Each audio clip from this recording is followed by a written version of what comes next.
Yeah, I'm ready, I think, Sam, I guess.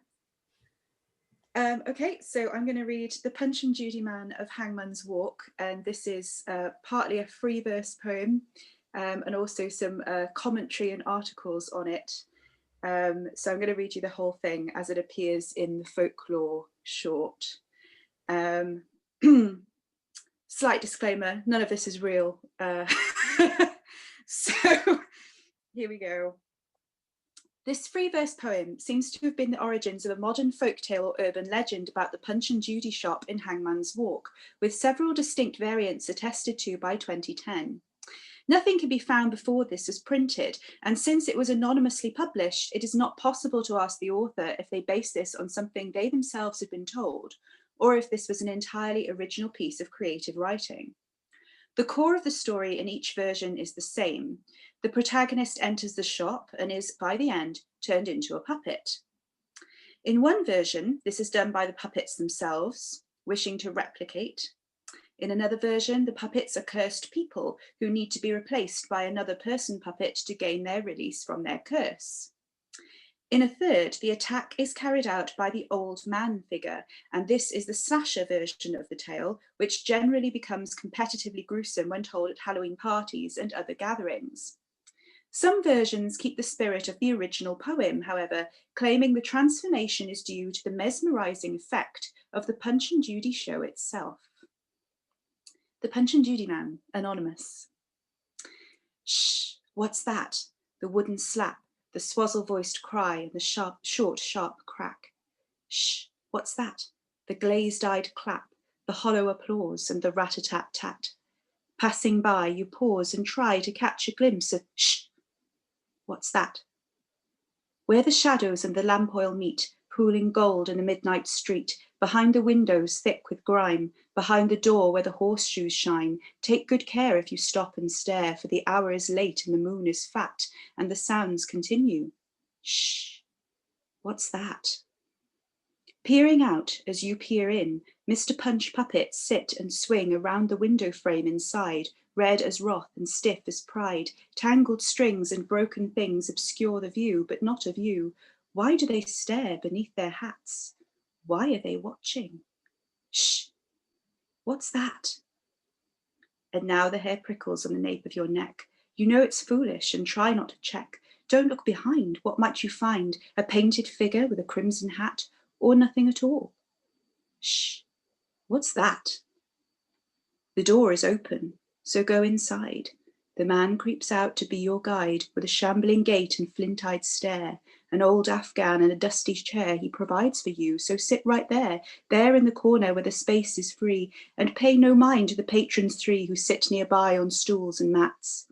The show is starting. Shh, what's that?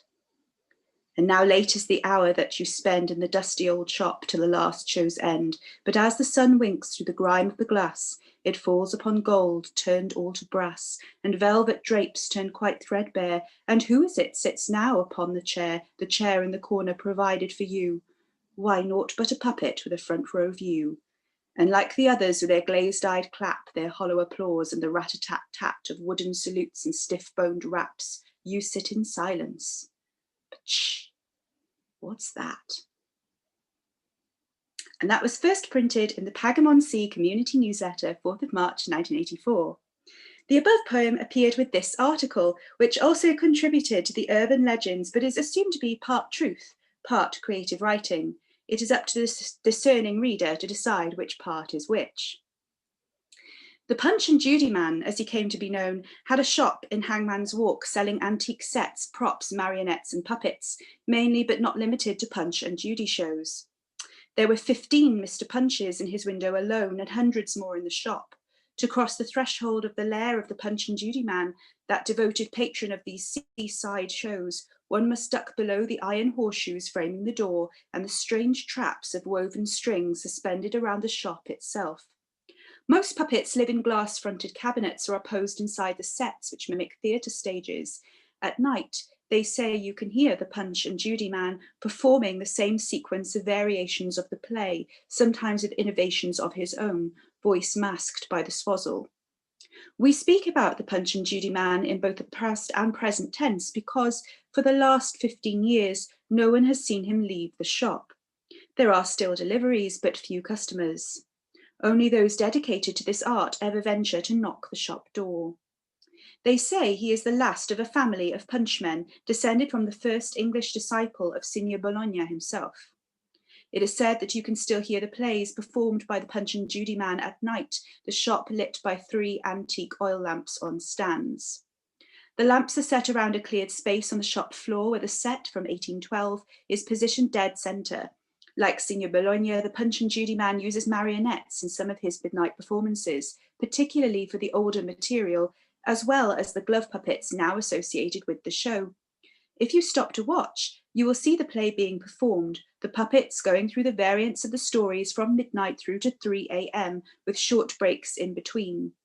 You will not see the Punch and Judy Man, but you may see 1 or 2 seated people, customers perhaps, paying rapt attention. You may recognize them from the train station or bus stop earlier that day. Who knows how long they plan on staying, or if they will leave.